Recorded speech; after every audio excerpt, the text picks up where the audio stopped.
नवरा, अगं बंटी रडतोय, त्याला शांत कर. बायको रागाने, आता मी काय घर सांभाळू की लेकरं सांभाळू? मी याला हुंड्यात नव्हते घेऊन आले, तुम्हीच शांत करा. नवरा, रडू दे मग, मी तरी कुठे वराडात घेऊन आलो होतो.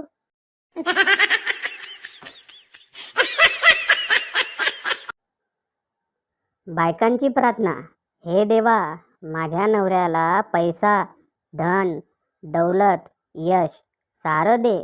माझ्यासाठी काही नको. त्यांच्याकडून कसं घ्यायचं ते मी बघते.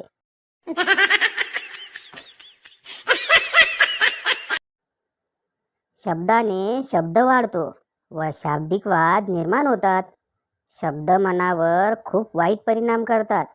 म्हणून शक्यतो मारामारी करूनच प्रकरण मिटवावे.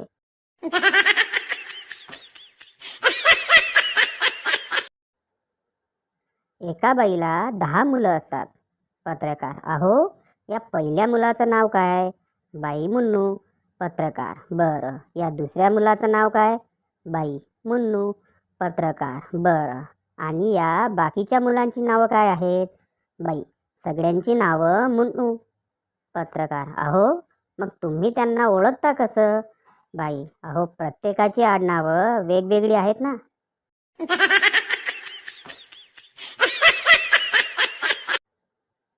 एक मुलगा असतो, त्याचं नाव असतं चड्ड्या.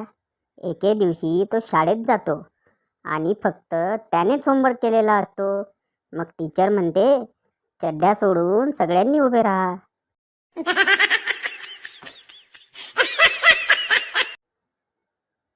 प्रत्येक यशस्वी माणसाच्या मागे एक स्त्री असते, मात्र 16 यशस्वी स्त्रियांच्या मागे एक पुरुष असतो. हे आम्ही चक दे इंडियामध्ये पाहिले.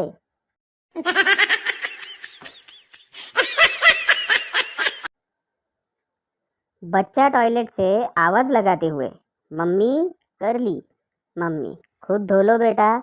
बच्चा गुस्से में, जब आप धुला नहीं सकती तो जबरदस्ती खिलाती क्यों हो?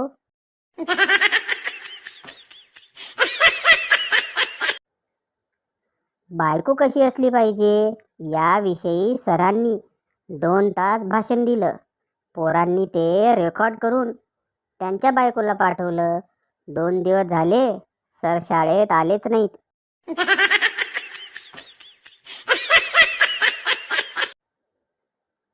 मुलींच्या शाळेत गणिताचा तास चालू असतो.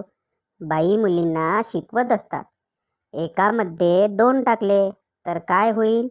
एक मुलगी उभी राहते आणि उत्तर देते, ओ बाई, ही तर तुमची कॅपॅसिटी आहे, आमचा तर एकामध्येच जीव जातोय बघा.